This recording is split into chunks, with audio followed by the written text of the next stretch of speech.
Hi, everyone. This is Dr. Andrew Rimby, and welcome to a very special Halloween episode for the Ivory Tower Boiler Room. I am joined with a repeat guest. Joseph A. Federico is the founder of Anchors to Dust Publishing, LLC. He is a marketing mastermind and has worked with celebrities and Fortune 500 brands for over 10 years. He also has a healthy addiction to the horror genre and has written three books, including Voodoo Juice in 2017 and Voodoo Juice Origins, Cody's Story in 2022, which are both currently available for the Halloween season. And if you go on Barnes and Noble, there is an excellent discount that Joseph is offering right now on both books. So, yeah, get your hands on his books. So, Joseph, welcome to the special, gay culture corner, but very vampiric, witchy, gothic New Orleans themed in honor of your books and our obsessions or healthy fascinations. Healthy So, welcome back. fascinations, yes. Thank you so Yeah, much yeah, for yeah. having me and happy Halloween. Thank you. Happy Halloween. So, Yes, yes. um, what I want to start with first is I know when you last were on, we were talking about your coming out journey, more of like your own queer themes in your work, but Oh, also like you becoming more vulnerable and open in your relationship. You were growing a gay friend group. So, to start there, like, can you update all of us on, how was your summer? How has it been with your, um, you know, gay friend group, your husband, all of those yeah. updates? So the summer was came and went, but it was one of the cornerstones, one of the bookends that, kind of put the past to rest as far as, questioning where my future was as far as not my relationships, specifically with my long-term, partner, but with my friends in a positive way. Because the summer prior was the summer of growth and the summer of, trying to start to foster these relationships. And even with my relationship, with my partner and with myself. So this summer was an even bigger summer of growth, much more positive, much more streamlined. My best guy friend and his now fiance did come to Myrtle Beach this year, which was a blessing, and I'm grateful for that time that we celebrated their 1 year anniversary, together. We went to the beach. I had gone back to my roots with my partner in crime, my common law husband, where we just went back to having fun and enjoying each other's time. And now we're in a season of change now, all together as a group when the fall and winter approaches and the holiday season. And I'm now looking forward to year number 2 and beyond, where we can really foster those relationships, be more organic with each other, which is really important in any relationship, right, Andrew? But also, especially in newer gay friend group, where there may be biases that we all bring in for ourselves, right? Or these things that we have to overcome, and we are helping each other overcome them, like one trip, one vacation at a time. So I'm just happy to be here and blessed, and not too scared about that future, but the future is the abyss, and we have to go forward with gusto in that sense. So Yeah, here we are. no, I love all you said, and I think that now that I have a boyfriend and we're having more conversations about like I'm going to start meeting his friends. He's already Yeah. met like my friend group. Like he's starting to be introduced to more of my friend group. So like when you start to merge friend groups together, I mean also Joseph, maybe we'll have to do a what do we call it? A double date. There you go. Like Right. see, Yeah, I would love I'm that. so out of Absolutely. the game with like a relationship. I'm like, what's it called when couples get together? But Right. But I I'm do, in the yeah. oh, sorry, go ahead. Mm. No, no, you're fine. I mean, I'm in the other end of it because I've been with my partner going on 18 years, and that's like 4 million years in gay time, which is rare, we to be together so long and go through the evolution together, but also being a couple and also bringing in another couple as friends that just, that are young, much younger. You bring in new blood into the relationship, but also into the friend group, and you have a completely different perspective. So I would definitely recommend double dates, finding gay friends, that are platonic but are like family. Like these kids are like my kids. You know what I mean? My like brothers, and and it's funny how time flies, but also goes by very slowly, which I want to savor every moment that we hang out. Because those friendships are so special to me and to us. So Yeah. And I also went to a Halloween party, which was a blast. And I loved, the skin med spa here in Port Jefferson, Long right, Island, who hosted it. And it was such great energy. But also, I hadn't been to a party with a boyfriend in a really long time. And again, like, and everyone out there knows if they've seen my social media, I've known him since I was an undergrad. So this is sure, 11 years. yeah, But like when I'm the single gay guy at a party, it's a very different element perspective, than like right? when you bring in a relationship. And then I'm like, oh, now how am I introducing him? Um, just not that I'm uncomfortable because Sure, I'm so authentic with who I am. But it is cute to like hear how the straight community receives gay relationships, that it still is something special to them. And it's like they're not meaning to make you into um they're not trying to fetishize you as a couple, but sure, I sure. think they want to like show support, and it's just cute to see how straight people navigate that, in my It opinion. is. It is, but I mean, from what I've learned, if I may offer some advice or to people listening and watching, just be yourself, Hmm. and those who are meant to support and love you will follow suit and fall in line. And it doesn't matter whether or not you're gay or lesbian or queer or trans. Just be yourself and be a loving person, and not to get mushy. I'm getting all emotional now. As my best friend says, the wind blows and I get emotional, which is kind of true. But that's part of my healing journey too, is just to be more authentic and more loving, and those who will support you in your community will come forward, and you won't even have to try in a few months. So Yeah, well, and like my wall of vulnerability has now, once I made this commitment, I'm like, okay, I'm letting my heart open again. And I mean, yes, Joseph, you saw me in my really like erotically charged, steamy phase, which but I there's still power in that have. too, Andrew. there's Yeah. there's power in that too. I mean, if you have it and you feel comfortable, then especially with our community, that's our power. But that's Mhm. also what I write in my books, is taking the power back within being a queer man or being a queer person under the spectrum, is having that power to be sexually charged, and Mhm. come out of the darkness, as we talked about last time. You had just featured on your stories, through TikTok and such, which I'm grateful for. So thank you for doing that. But we need to come out of the darkness, right? We have to stop being labeled as monsters, as pop culture has, you know, fortunately or unfortunately labeled us as so, and Mhm. take that power back. Mhm. So yes, I have known you well over a year, which is crazy.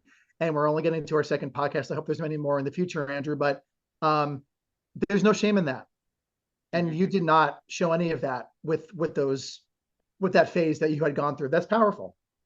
Well, and I realized that like you being empowered sexually is something like I'm bringing into this relationship, Yep. knowing who I am, knowing how to communicate, Sure. um, what I'm turned on by or interested in. Like all of this is healthy Yeah. navigation in a relationship. But also like I love now opening myself up to be vulnerable because, I'm learning from my boyfriend about letting the walls go down with having to have all the boxes checked off and everything needing to be scheduled. And like, I'm such a Virgo planned person that he's I'm an a little Aries. more Yep. laissez-faire, and I need that in my life. I So, get it. And that's yeah, that's yeah. that's part of my, being transparent with you and the audience.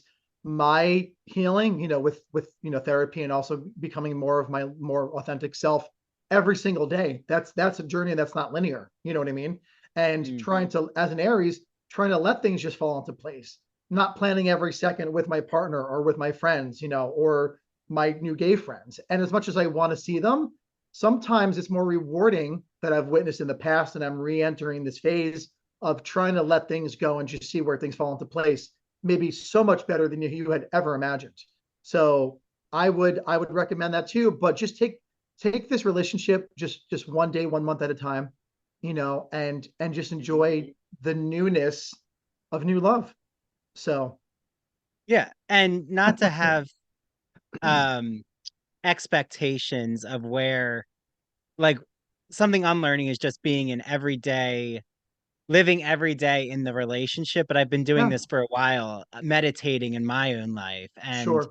you know, not worrying about a month from now or 2 months from now. And Just I enjoy it. think, yeah, but I did want to ask you because I'm so curious before we jump into vampires and witches and all the Yes, I can't wait. Halloweeny things, even though there's a lot of romance in horror, I A always lot of say romance and horror vampires and too. romance Oh and yeah. eroticism, they're all together. But um, what is your advice for especially gay men, I'll say, Hmm. or queer men in general? Like you said about you being more emotionally available or open. Yeah, yeah. Um, something I'm noticing is like how empowering now I'm finding it to be with queer men, like that I've kind of countered that idea I had even 3 years ago Hmm. that queer men are always in competition with each other. Like I do feel, and you can still see some men doing it, and I think Sure. people do it in general, but Right. like you had talked about this before when you came on in the summer in more Hmm. conversation that everyone can listen to. But Sure.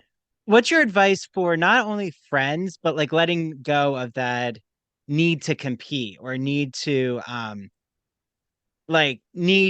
be living the gay male lifestyle that someone else is living, right? And there Yeah, is a certain pressure to, be the biggest, best thing in the gay male scene sure. since it's already a small pool of people that you're all trying to maybe make headway or make a networking connection. Yeah.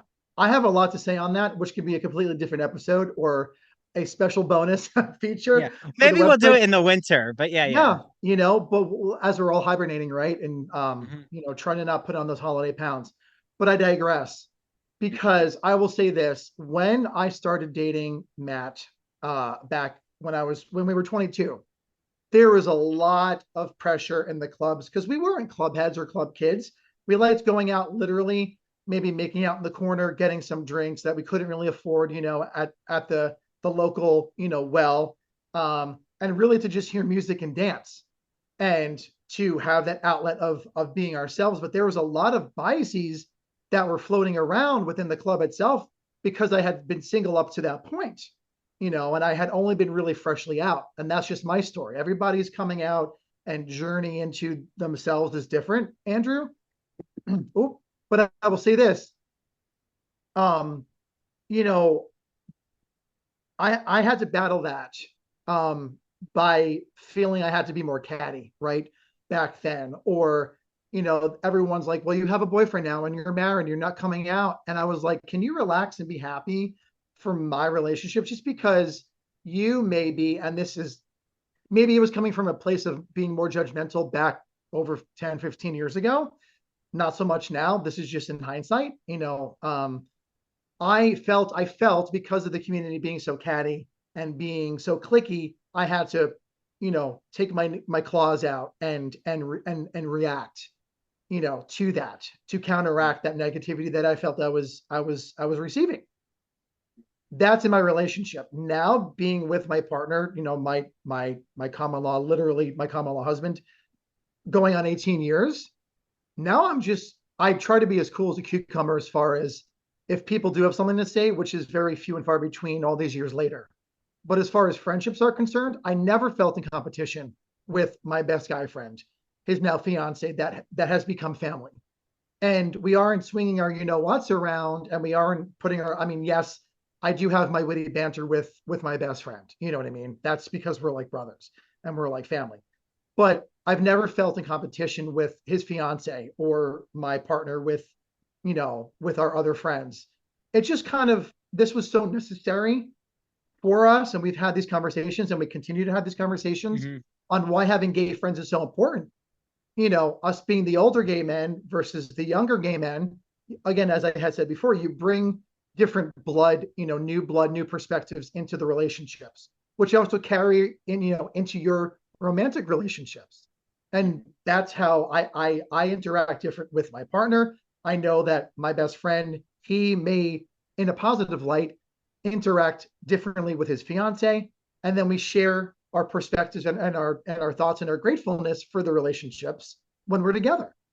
And we can just watch TV and go to the movies and go on vacation together, which we had done, which had never been had, which had never happened in the past, at least for me, and for the four of us. So it really is case by case scenario, in my Mhm. opinion, Andrew. But I don't feel that I'm in competition. And when it's right, in my opinion, what I've experienced over a year, if you find the right gay friend group, you shouldn't be in competition with each other. You can have fun. Mhm. You have to set the boundaries, if or not. But it should just be commonplace to just be genuinely in love with each other and enjoy each other's time. So, Yeah. Yeah. yeah, Well, and also, remember, you're going to come to Fire Island in the summer. I'm getting a group together to I come to know you Fire are. Island. So you need to bring your common law husband. Yes. Yeah. Okay. And now all I have is this vision of like uh swinging your wands around. There we go. I'll make a witchy metaphor. There we go. Very spooky, Andrew. Well, that's a good transition into American Perfect Horror Story transition. Coven, Yeah. which actually has an absence of men, which I really find refreshing in Mhm. Coven. Yeah. Like let's start first. I'm Oh so boy. glad you had me rewatch this because I forgot how amazing this season is, and it's probably still the best American Horror Story one in my opinion that I was drawn to. Mhm. Like so much so that I might even like start to rewatch it with guest co-hosts, like you being the first one, like doing every episode in the winter, but we'll see. Um, I would be happy to rewatch that. It's very snackable, and that's my favorite. And also set in New Orleans. Hello, I have the Coven House behind me right now. yeah, yeah. So what is the house? Like what's the history behind where they shot American Horror Story Coven? So it's in the Garden District. It's a private residence, and they did film all the outside shots at the house. But the inside is nothing like the inside in real life. It was done on Mm-hmm. a soundstage. But this is a very popular location, in the Garden District of New Orleans, which I was at most recently with my friends. And my best friend's now fiance is a horror fan, and he was really cute too. We all were dressed up. We went after a night out at Oz, and he took pictures. And I think he called his mom that he was at the Coven House, which is this really is a mecca for horror fans, is what I'm trying to Yeah. say. And people literally dress up as witches, both male and female. I mean, they're probably predominantly gay men, myself included, to reenact some scenes in front of the house itself. But it is a gated, private house, but it's gorgeous, and you can really feel the essence of old New Orleans when you come visit, this location itself. So just because I've never been to New Orleans to set the scene, We got Joseph, to change that, I Andrew. know. Well, I'm getting you to Fire Island and I'll go to New Orleans. That would be Great, amazing. accepted. I am going to be in Salem in March for an event, but Nice. I know I love Salem. So I'm just curious, how far of a walk is it from the French Quarter to the Garden District? Oh, honey, you don't want to walk. You have to take, Okay, so it's not like yeah. it's that close. So you can, but I would not recommend going through uh the sketchier neighborhoods to get there. I would take the streetcar, the St. Charles line, and it's only you can pay like $3 or something like that for a Jazzy Pass on your mobile device. They scan your ticket for one ride one way, and you can take the St. Charles line all the way to the Garden District and walk maybe 25 minutes to go see this location where you get Yeah. dropped off. What Yeah, is it, a tram car? Kind of it like is. Alexandria, It's a Virginia? Or streetcar. Yep, it's a it is the streetcar. Okay. oldest running line, or one of them that are in New Orleans. I love Uh, streetcars. but you Yeah, could, yeah. because it's so warm down there and so balmy, you could they have the windows open and you can look at all the old, mansions as you pass and just people watch. And it's a Yeah. really lovely experience just being on the streetcar and riding it around and Yeah. seeing something that you wouldn't see normally on a tour or just on the street walking by yourself. So is the Garden District where Anne Rice's house is? Sure is. It's Or it's was? Yeah, it's yeah. well, it's still there. It is they had renovated it recently. That's why we couldn't find it really last time or the time before. Probably because of her shows that had come out, or Mm. Now it's a private residence that used to have her plaque on there of when she used to live there with her family and Christopher Rice and so on. Yeah. Does Christopher Rice still live in Louisiana? No, he Hmm. visits, but he's currently in California, and I have such a little boy crush on him all these years later. You have no idea. He's very sweet. I've messaged him on Instagram, but He's sweet and he's responsive to his fans, and he's also gorgeous. I mean, in my opinion, so definitely fangirling over Christopher Rice. Yeah, okay. always. Christopher Rice, come on the podcast. Okay. No, if I get him on the podcast, you can jump on, Joseph. Yes, thank you. So, um, what I'm curious about then is like what makes I think Coven so special Mhm. is the scenery. Like I think that the New Orleans setting, the history of voodoo, the history of slavery, like the way race relations are working. There's so much happening in the There is. series Yeah, that I find that it's just such a stunning, like the premise, and like they turn to the Salem witch trials at the beginning in the first episode, which is called Bitchcraft, and I love that title. What did you think when you first like? What is it about this season of American Horror Story that draws you in? I will tell you this: it holds a special place in my heart. Of course, New Orleans does, and I can talk about that also for hours upon hours. My first trip to New Orleans with my best girlfriend, Melinda, who's my manager, my muse. She's in my books. We travel, together to New Orleans specifically. I watched the first episode before going to bed on my last night in New Orleans in 2014. So, having seen the sites and not having watched the show, but then going back to the show and pointing out where I had been during my first trip, which was very special, Mm. was groundbreaking. It was. I mean, it really was. This may sound ridiculous, but not to me. Like life changing, and feeling the essence of old New Orleans and the horse and carriage, and diving right into the folklore, not only of witchcraft but also of voodoo. That's very, you know, um, prevalent in not only the French Quarter but the state of Louisiana itself. You can walk down the street. We had stayed at, this is 2021. We went for Christmas really quickly, and we had stayed at the um, I can't think of it. I just had it in my head. But we had stayed at the Lamothe House, and it's this cute, little kind of like B&B run by the LGBT community, by the way. And there are voodoo symbols on the granite and on the windows and the shutters. And when you walk down, when you have that in your mind, you then start seeing what you had formerly, not seen before, and it comes to light. And it's not scary. It's all blessings and positive energy and positive stuff. So that was my first experience watching Coven. I was just blown away because I was in New Orleans watching New Orleans, just from a different perspective. And it completely floored me. Yeah.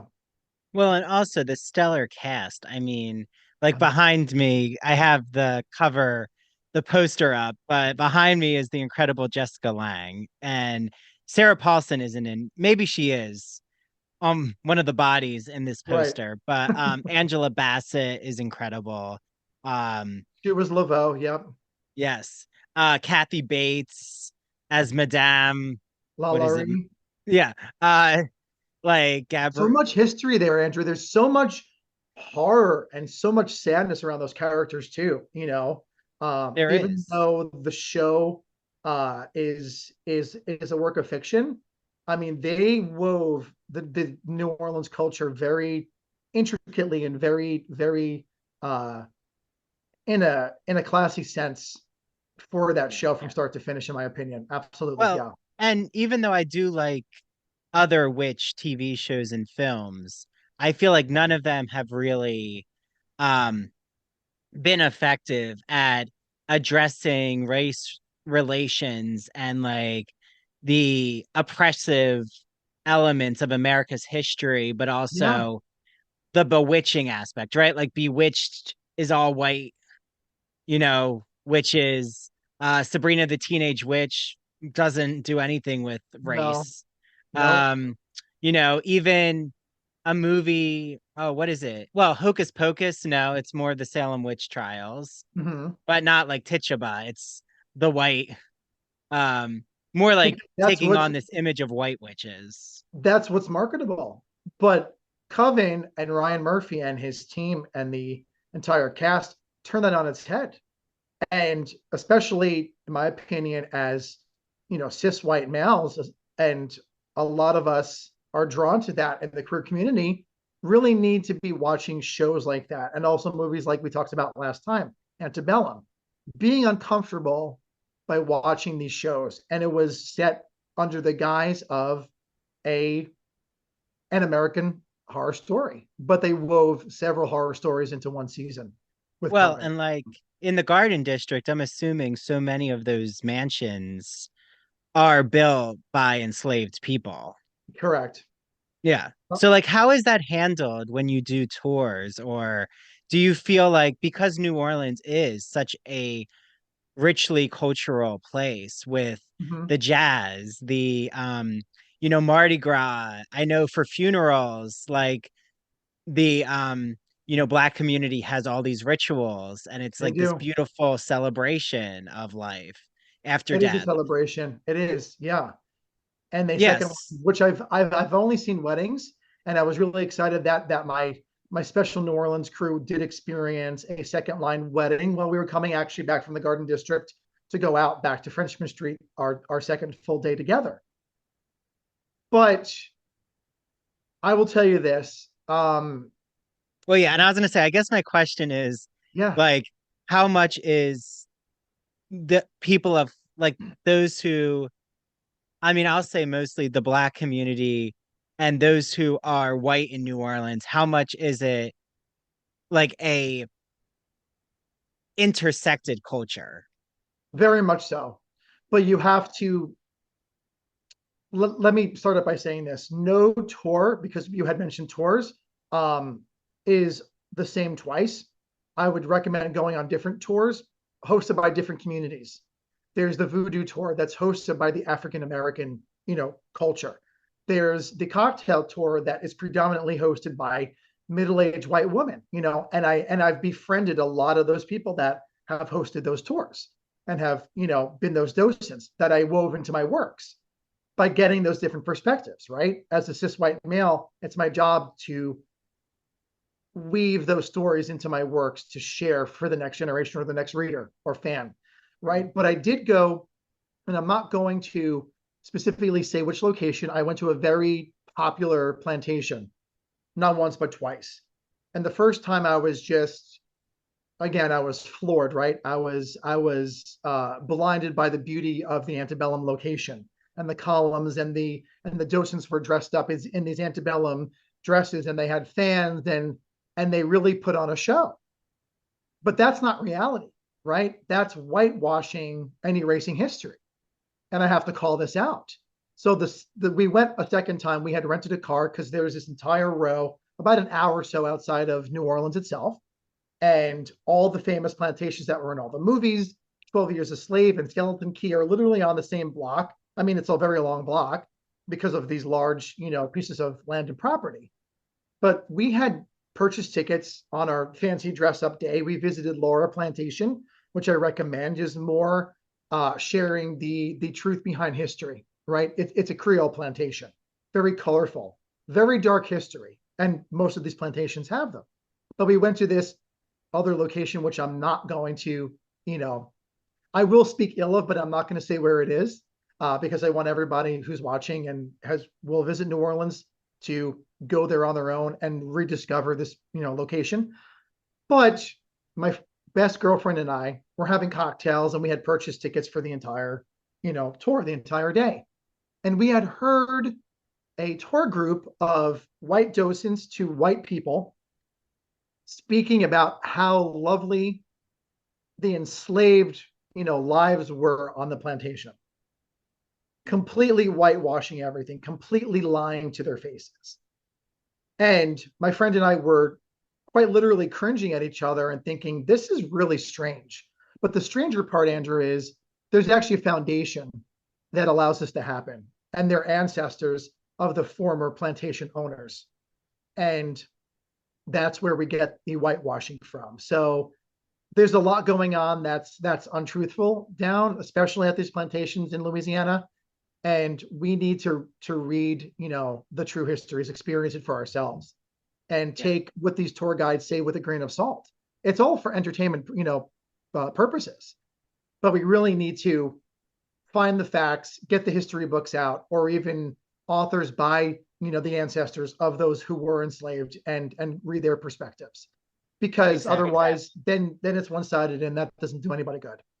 Yeah, well, and it sounds like what you're saying is um that in a way what's so important is like a show such as fictional American Horror Story Yeah, Coven also offers a lot of historical reality mixed with fantasy it does. that it really begs you.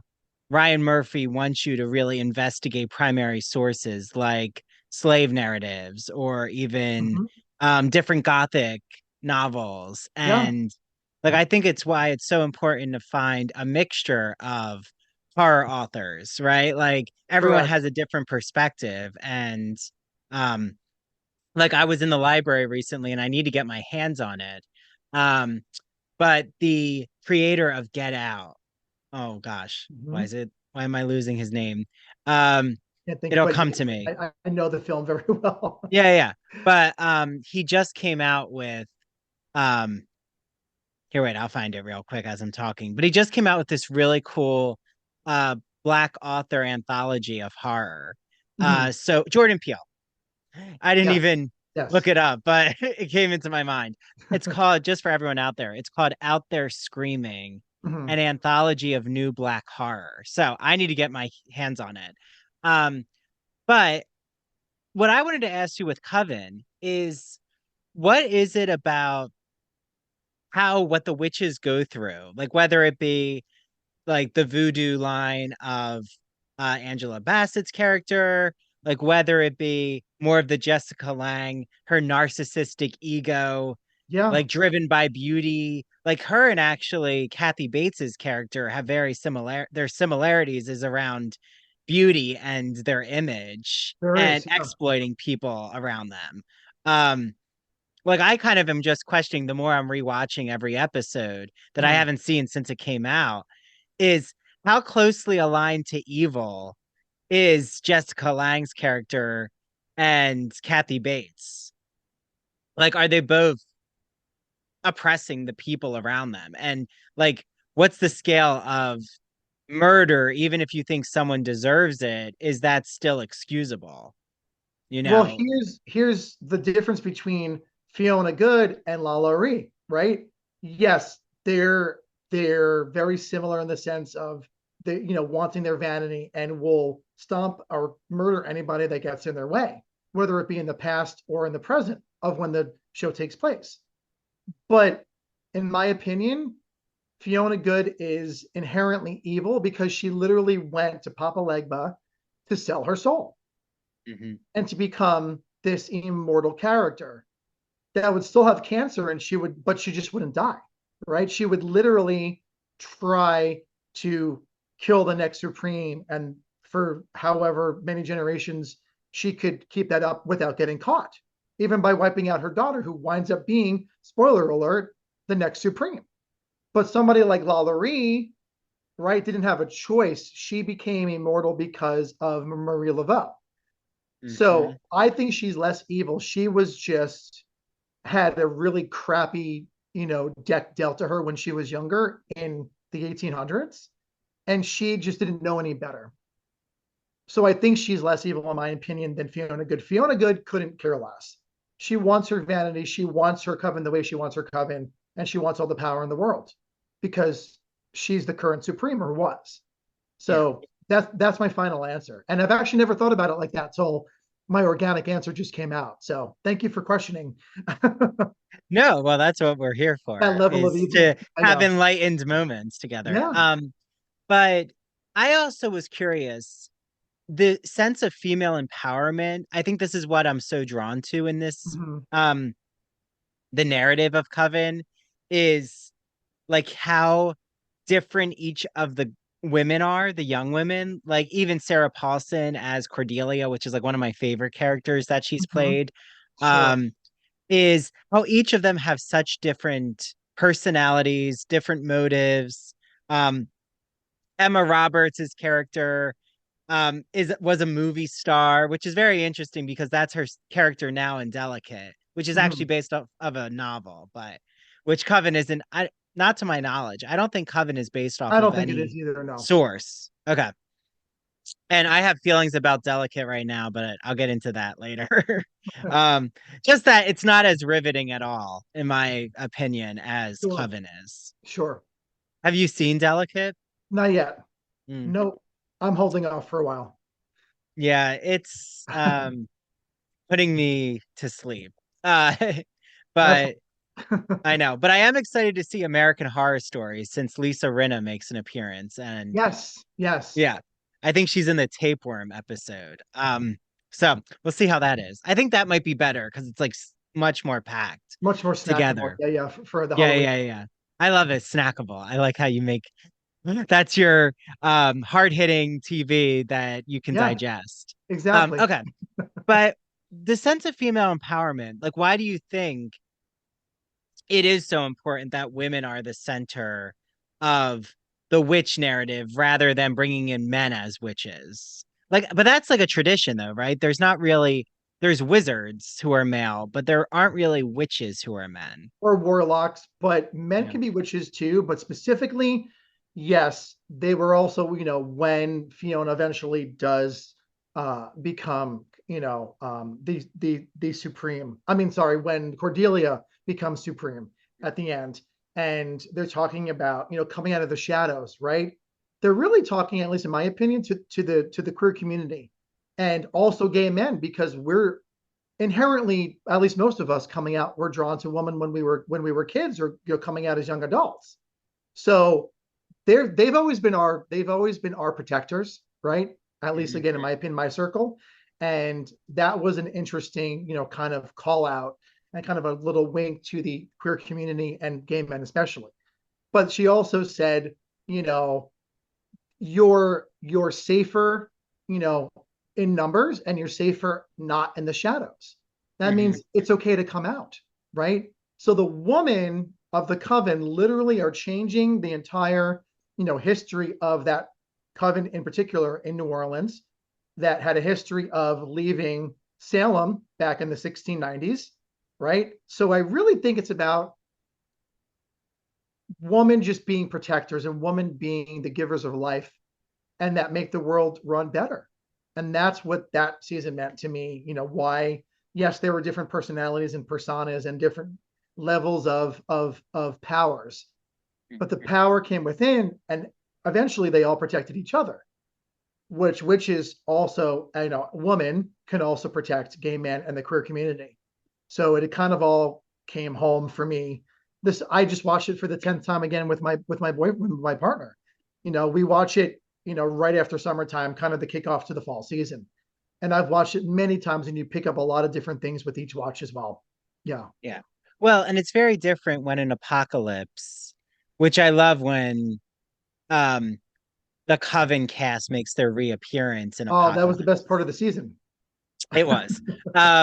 But isn't it interesting though when a warlock is at the center in Apocalypse? Like I do find like when men get magic qualities, it tends to be more self-centered or like they have to be the only one who has power. Even though, right, Fiona is kind of veering on that edge of like I said narcissism and Yeah, she is. egotism, but like Yeah. I find that men even when they're vampires, like this is another good transition, but you just had me rethink when I saw True Blood. In True Blood, they have a similar and I think True Blood was right around was during this time when Coven came out, right? Was It True Blood? was True Blood had just ended, and Coven had just gotten released. Yeah, because I was addicted to True Blood and I I rewatch found that too, by the way, every yeah, summer. That's my summer show. My yeah, I like. need to start rewatching it.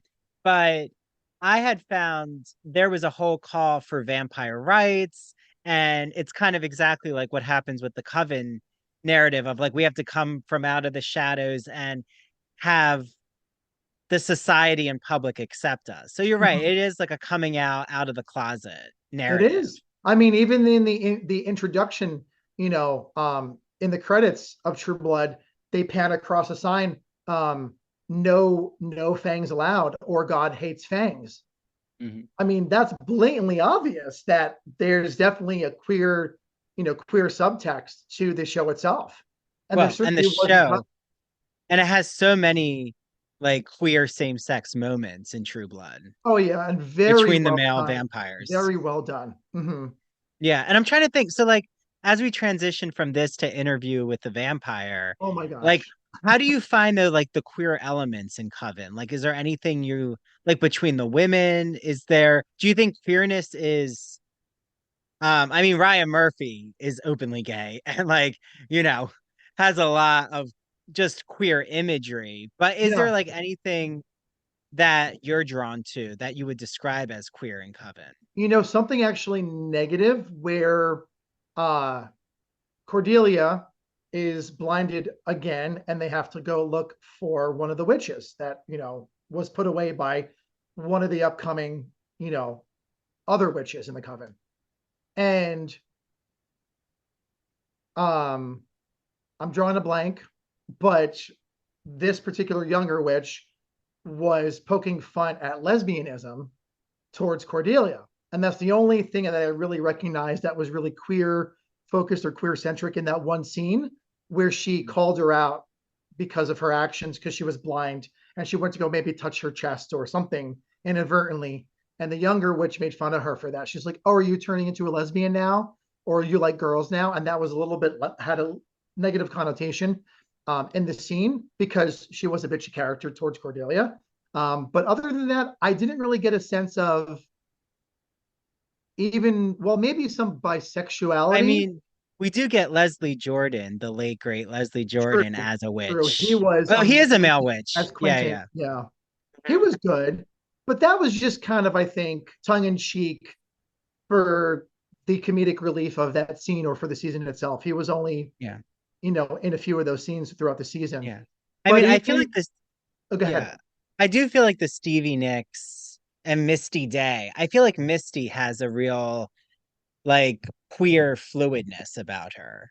Really, see, I didn't get that sense. I got the sense that she was a cis, heterosexual woman that just needed like a mother figure. And Stevie Nicks was more of like the mother goddess Yeah. than having a crush on her. So that's Well, interesting. no, no, I don't think How they we have have a different, crush. I think I just think that Misty is just like a really just in fluid general. into she's just into absorbing the earth. Like she's a very organic, um, almost counterculture hippie. Right.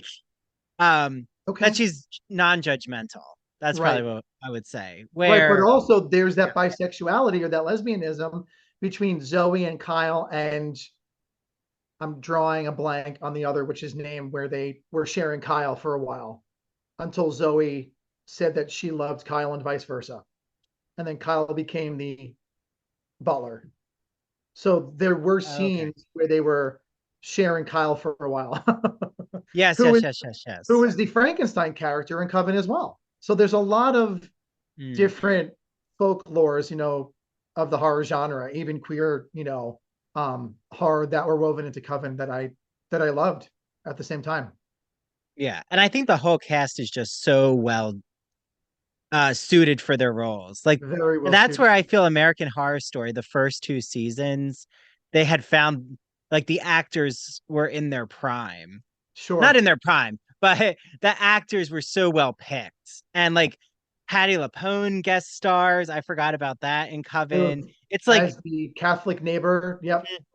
yeah, that's a great storyline. But like even that there's, a witch who has Down syndrome and like she has her special powers and Gabri Sidibe is, one of the witches. Like I just felt like Yeah. it's a really empowering all different marginalized communities. Yeah. Um, that I've missed in American Horror Story. I feel like, yeah, the show, um, I think the first few seasons like really hit its mark, and then it could just be the genre of trying to impress the audience, and the audience is sometimes it's I okay think to like he's put a trying to bookmark. impress the audience. Yeah, he's Yeah. trying to impress the audience. My opinion, maybe cut it soon, maybe stick to the seasonal, like American Horror Stories, where they're each individual horror stories, that are more Mhm. snackable that you can binge for a season and just put it to rest. Or do more, create more seasons that are similar to Coven, but just different folklores. Maybe go back to Roanoke, make that more Mhm. inclusive or something like that. Or Yeah. um, Well, I think they need an ensemble cast because like this is my um annoyance with, well, first of all, I don't want to like pass judgment on Danielle Valentine's Delicate Condition, which the show is right, based off of, because I'm starting to read that, and I think it's right, like such a psychologically um well done horror novel. It's not sure. really horror, it's like psychological thriller. But what I think isn't working is it's only really Emma Roberts' character's psyche, Mhm. and it works good for a novel. It does not work for a TV show For the because we screen, don't have an ensemble cast working together. That's where Coven, sure. it's like everyone had their, they were literally they're putting on a play in front of your They eyes, were, and yeah, you need it absolutely. to be like a play, you Hmm. know. So Yeah, maybe they should make it, maybe they should bring Coven to Broadway. I would be the first one to purchase its ticket. I'll tell you that much. We have to go review it for the podcast. Yes, there you go. Okay. So any other thought until we head, into Interview with the Vampire? No, I am ready. Oh, I am so excited to talk about that show. I can't even okay. describe it. So let me ask you, what is the similarities you find with Coven and Interview with the Vampire? There we go. Oh, that was a good transition. Both beautiful men, by the way, played, by very talented actors. Um, I would say the aspect of immortality, of course, is very, uh, dominant in both seasons. Um, and Well, Lestat, wait, and to follow up on that, do you think that there's a difference between the male vampiric immortality based around their power, and or is it like Coven where yeah, it's more about beauty and it is staying more young? about power because Lestat is such a force to be reckoned with, and he is a literal sociopath. His ego is so fragile. He has to, well, again, spoiler alert, eventually, try to just completely mutilate Louis by proving a point. His ego is so fragile, Andrew, that he has to beat him to a pulp Mhm. to teach him a lesson or to kill him, to release him from, this otherworldly coil. Yeah. And this is his So lover. exactly. So I would say it's a lot more about power than beauty in Interview with the Vampire, hands down. Mhm. Hmm. Well, and do you think it's because of our society's judgments around beauty standards? Like that the currency for men isn't necessarily, I would say, like a handsome man does have certain power, but do you Of think course he that a does. woman's power still, like the beauty of a woman is seen in a different light than the beauty of a man? Like it's more about like an Interview with the Vampire, like you're saying, it's about how much he can conquer, or you know, the wealth that he amasses. And we don't really see like the, I mean, we do see the power of like Angela Bassett's character, or Sure. even her and Fiona Good going at it. And that's a power struggle. That's not about their beauty. There's Um, more history there too. You know what I mean? They've worked for their power. yeah. Well, Lestat and how old how, comes from yeah, nothing. and how old are these vampires? Just to remind everyone, an So Interview with the they're, Vampire. you know, I think they're in their 30s, or they're supposed to be in their 30s, and they're very young. They're very young men when they're turned. Both had, Lestat had a harder time growing up, and he came from nothing, and Louis came from wealth, but he Hmm. was a man of color, you know. And the portrayal of the current Interview with the Vampire season, and actually, I can't wait for the second one. I believe they're going to Paris or to France in the next season, which is coming out sooner than later, which I Yes. can't Yeah. wait for. But I will tell you this, even the struggle between white and black and good versus evil within the relationship of Louis versus Lestat. Lestat comes in and he buys Louis's family's um, home and plantation. So he re-enslaves Louis, as a Creole black man, and he immediately has a power trip and an ego. He's very egotistical off the bat, trying to control a man of color. Yeah. You don't really get a lot of that in Coven, trying to blend or kind of, see the parallels. There's not a lot of that in Coven. There's a lot more of that in Interview with the Vampire. Yeah. Well, and also isn't I would say the main difference between just the um legend and horror of a witch compared to a vampire is vampires literally have to um feed on each other. Like they have to feed on the source of their child. Like to make Yeah, a child, they have to feed yeah. on them. Like a witch isn't actually No, like physically a witch correct. has the powers already. You're Uh born a witch. You they can were work born. your powers. You can, you know what I mean? A You vampire, can't turn a witch, you can't make a witch. no, but vampirism is like a virus. Mhm. you know, it's a blessing and a curse. You can't go Yeah. out during the day and you can't do this and you have to feed on blood. I mean, there's so many rules, so many more rules when it comes to vampirism, Yeah.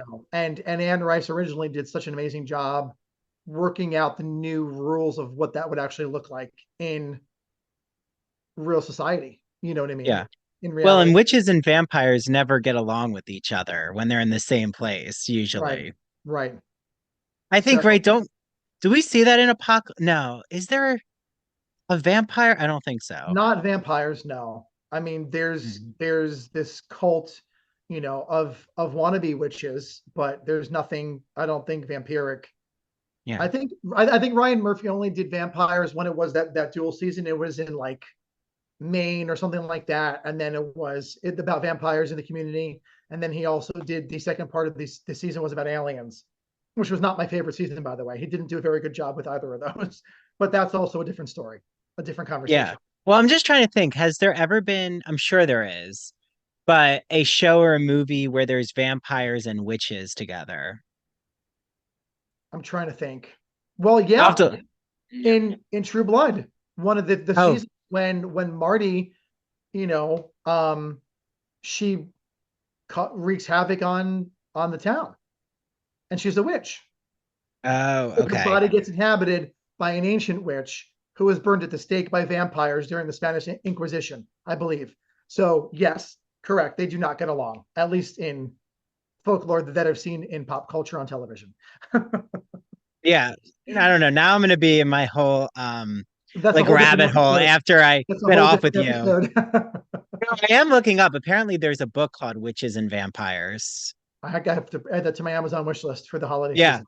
So whoever Witt is, Brianna Witt is the author. So Okay, okay. good to know. And then yeah, I'm sure like they've tried to mix them together before. Oh, they're also saying A Discovery of Witches by Deborah Harkness might have some intersecting lines about witches and Hmm. vampires. But okay. So I We will digress. ask I will yeah, we digress, but that's what the fun of this Yeah, it is, of conversation. course. I will ask you, do you think that like in Interview with the Vampire, the idea about being male parents, like do you read the two men when they create their vampiric child? Do you Claudia, see that as like an evidence or an example of commenting on gay male parenting? yes, because again, when word got out that Louis and Lestat had Claudia, and they were kind of keeping to themselves, and they, were this prevalent family, but it was under the guise of it's so disgusting because you're vampires, not because you're two men. And in reality, it was society at that time looking down upon queer men being parents or even being out of the coffin, if you will, or, out of the shadows because back to the beginning of what I had said even last time, because gay men have been portrayed as monsters for centuries, just because we like members of the same sex. Mm. So there's something very interesting about that that just gave me goosebumps, because they put it under the guise of, oh, you're so disgusting because you're a monster and you're a vampire, not because you're two men living together in sin with this girl that may or may not be your daughter, or maybe you stole her out of a crypt or whatever. You know what I mean? So these people in that world, in that society of New Orleans, especially, really couldn't have cared less if they were two men. It was because they were monsters, Yeah. and they And now were which flipping the town on yeah. its head. You know, so Yeah. Now I will ask you, Joseph, how do you define like the supernatural magical vampires do have magical powers though, like witches, in my opinion, because they're able to um possess they're able to sometimes like change the thoughts of their victims or whoever mind they want to control. turn. They can They can fly. mind They control, can. which like witches could do as well. Mhm. Um, right. So like really, where is the line? What's the difference? Like where a witch's power comes from compared to a vampire's power? Like a vampire has to continue to feed, and I Yeah, guess a witch doesn't. But a witch does in but Hocus Pocus, a a witch witch does. in the world of Coven, Hmm. they're born witches. They just don't have control over their powers. In Interview with the Vampire, they weren't born vampires.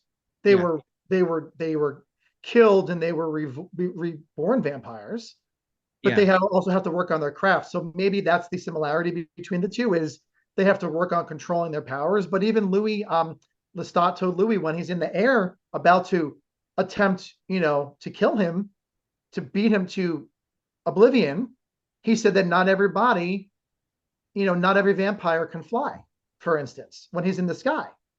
Mm. And Louis, bloody and guts everywhere and just at Lestat's mercy, you know what I mean, was confused as to why Lestat could fly. And I believe, and I could be incorrect, he told them that not every vampire has those powers. So maybe Mm. that's also learned, where the older you are, you can hone in on these magical mystical powers, as Yeah. opposed to a character like Claudia, who is just learning how to feed on humans to sustain life, or her undead life. You know what I mean? And she doesn't have those powers quite yet. Mm. Well, and if we're going to like the source material Yeah, of vampires, I mean, it really comes from Dracula and Bram Stoker, like from the beginning.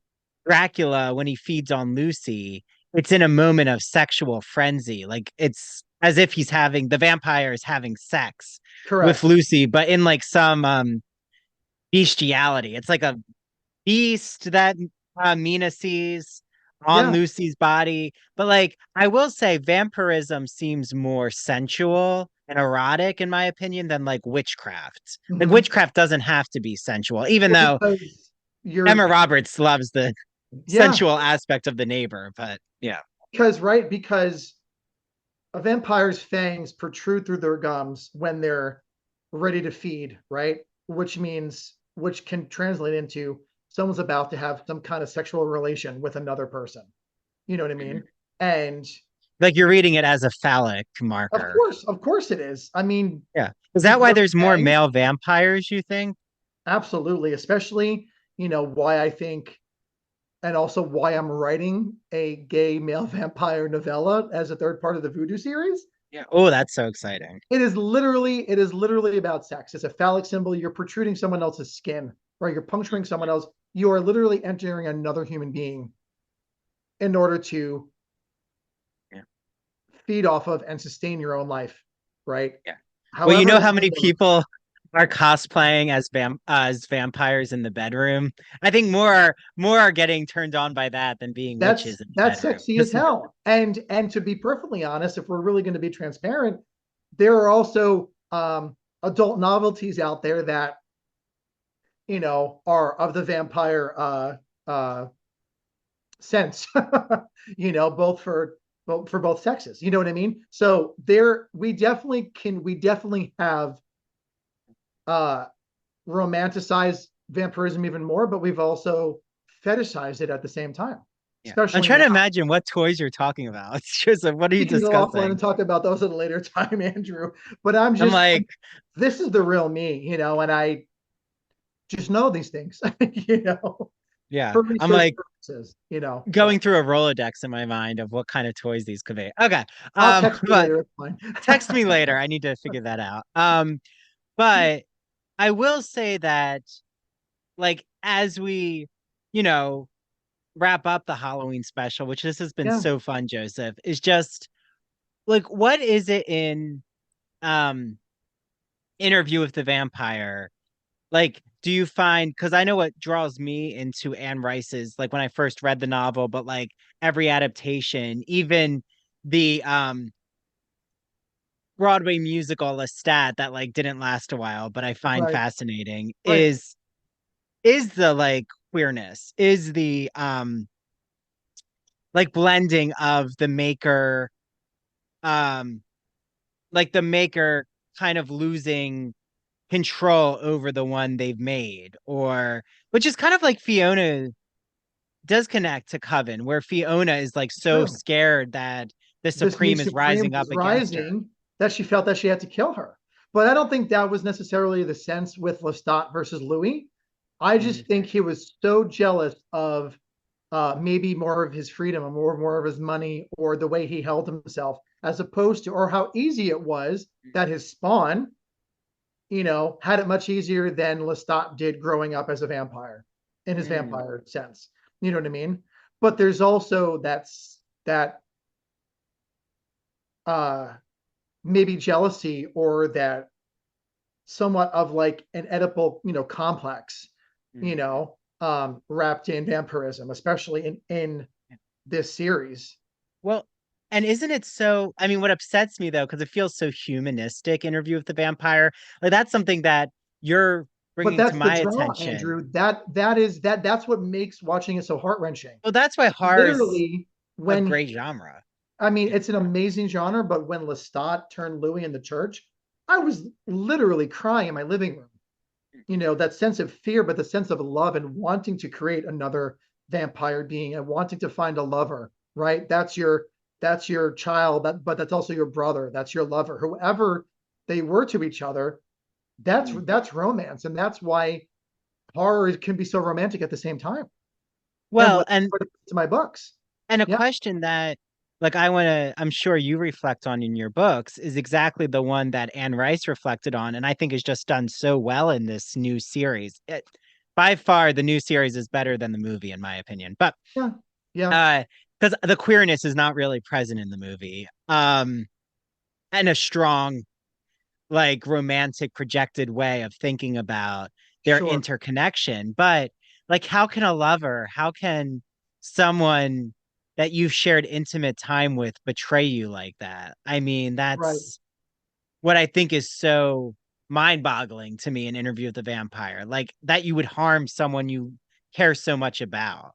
sure. Um, so Also, like, he yeah. was jealous of Louis because also he had that bond. He created Claudia for him specifically. Brought a child into the relationship, which doesn't always solve the problems in any relationship, right?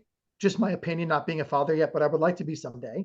You know what I mean? Whether I'm still with my partner or not, I would still like to bring another part of that next generation into the world. But he was jealous of their relationship as well as one parent with a child because Lestat was so fragile with his ego that he couldn't think past his own future and his own power. Mhm. But I also wanted to just mention before we close up, he was also bisexual, Lestat. He was Yes. having relationships with a woman that he had to keep secret, and he had to, fake her death in order to prove himself to his male lover. So there are a lot of things woven into that Yeah. series as well. Set in New But Orleans, which was amazing because I've yeah, and I actually think been to a lot of those locations in New Orleans as well. So just a yeah, head. and like would you agree with the analysis that like my own analysis is in Coven, we're getting women who are subverting expected ideas about domesticity and like nurturing, like they can go in their own empowered pathways. But like in Sure. Interview with the Vampire, we're getting male emotionality, male vulnerability, ideas about male parenthood. So they're kind of like they're both series that are doing similar things with gender, but just in Yeah. different divergent pathways. Like I think two men who do have a child, because I've thought a lot about when I have a child and I really want a child. I know though you're gonna get the question of why did you need a I mean, not that they'll say it directly to your face, but like that you're already anticipating like why would two men need to be maternal or like be nurturers? Right. Like if people are stuck in these traditional rigid ideas about, men being the provider and women being um the mothers and maternal, which I don't No, believe in that kind of me neither. split binary. But I feel like men have to kind of defend themselves when they become parents Because together. society tells us that we have to. Hmm.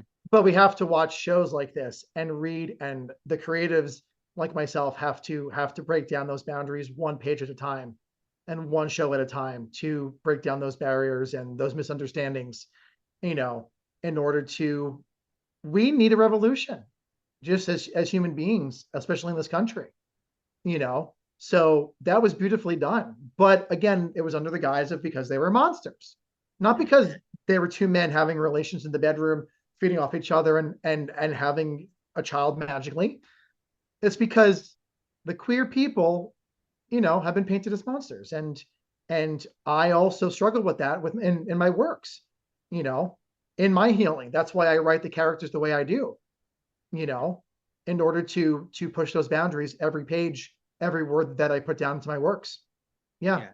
And I think what's so beautiful is recently I've had like just because I'm so open and public about my relationship or just who I am, like my sexuality, like I've actually had those who are straight friends or those who are in my suburban community. I'm sure you experience this in your suburban community. Mhm. Is I'm like, "Oh, do you know gay parents? Like, do you have neighbors who are gay who are raising a child?" And like they're starting to like think through and they're like, "Oh, not really," or "I haven't Mhm. really thought about it." And Yeah. I do think that because so much of the queer community is centered in the like New York City or in city centers, that what's beautiful though is to see how many queer families are in the suburbs or like just those who are openly themselves. Like why it's Sure. so important to be visible and like Yeah.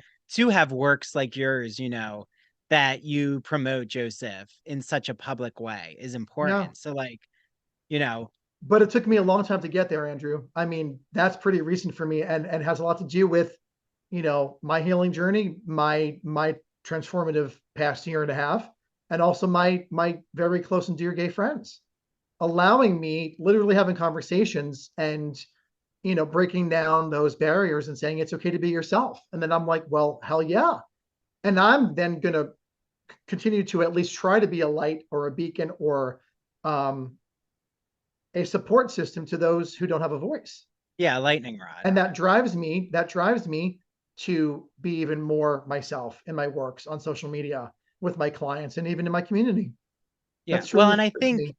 there's so many who are queer in suburbia or in the countryside or rural areas. It's just that um right, I think that when they see that there are those who are open and who are um a mentor for them, right? Even if it's not spoken, like Yeah. you being out and visible is so important because then others have courage to be who they are. And I think that those who are closeted, in my opinion, a lot of it is because they're afraid that they're going to have a target on their back or, Correct.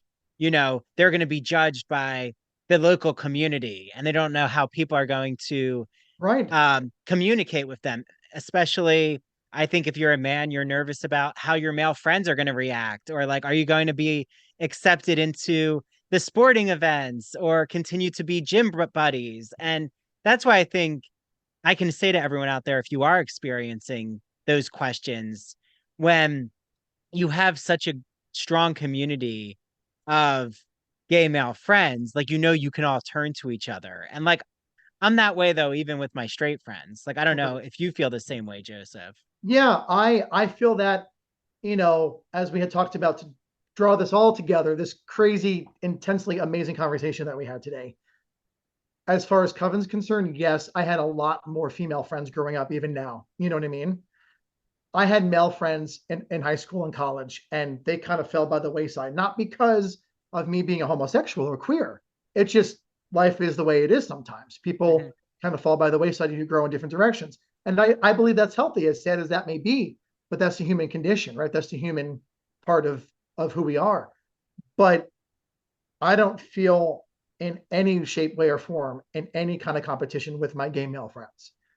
There is that love, and I can turn to my best friend, even now his fiance, and vice versa, and have those more intense, deeply personal conversations without judgment. And I don't think it's male versus female. It's being comfortable with the person as a person, whether they're Yeah. gay, straight, whoever they are, you know. Yeah. But also, as I was going to say, you know, yes, I am the person I am today, and there are many people that are in line that have helped me get here, you know, but it wasn't easy. And I had to literally, I forced myself out of the darkness. I didn't want to be a monster anymore, to the world, to my community, you know, to myself. And that's why I'm unapologetically queer in my writing and on these podcasts and on social media, because it's just, it's just living your true self, you Mhm. know, living your and changing that storyline for yourself and Yeah. living more authentically going forward. Absolutely. Yeah. And the majority of your community doesn't want to see you as a monster. Like, it's for everyone out there, the majority are so accepting. And I always just feel when you live in your truth, Yeah. you attract the empowering positivity. And if there are naysayers, they tend to just be silent and distance themselves. And that's a good thing because then you're not around that toxic energy anyway. And there's no need for you to be around that if you're in your growth and in your Yeah. your true form. Like, I Mhm. don't even think of the critics, like, Yeah. because I just don't have that energy or time. Like, I'd No, rather be absolutely around the not. empowering Absolutely people, not. Correct. you know, and know, like, Joseph is out there for you to talk to. I'm here. There's like so many who like reached out to me, Joseph, from our conversation, or they Yeah. really feel seen and loved. And that's why I love having these conversations, because maybe you don't feel so comfortable having these conversations with your friends, but like you can hear a podcast or just feel the acceptance. That you're And not that's alone. yeah, you're not alone. And it's so like what we're doing right now. Like, I know I'm not curing a virus, I'm not curing the vampiric virus, but Sure. we are being heard. And that's an important register to what am I trying to say? It's an important marker of what we're Yeah, doing, it of is. empowerment. So everyone out there, make sure you follow Joseph, right? How can they follow you on Instagram and your social media channels? Yeah, so I'm a lot more productive on Instagram. Joseph A. Federico and the hashtag Joseph A. Federico. You can also go to anchors to to learn more about my services. I, do run a full-time marketing agency and PR. And you can hop on barnesandnoble.com, look for Voodoo Juice, Origins Cody's Story. There's an ebook for $3.99, and I'm currently selling it through myself for a limited time during Halloween and beyond. And the holiday season is a great stocking stuffer for $21 plus shipping and handling. So a Great. lot of clear lit ready for you guys to enjoy, and also um, help you come out of your own coffin and out of the darkness. So Yeah, yeah. And when is your new book probably coming out, Joseph? probably 2024 is what I'm hoping, to Okay. go on vacation next summer, to have another book signing in America's South where these all take place. So Great. Okay. Well, it's I about know I'll have you. vampires. Yeah, yeah, yeah. Yeah, I know. I'll have you back on. We'll chat. Yeah. You know, in the winter, we'll do something. I'm sure things will come our way. So thank you, Joseph. This was so Thank you fun. for having me. Yeah, happy Halloween. Happy Halloween, everybody, and stay spooky. Yes. Okay, bye everyone.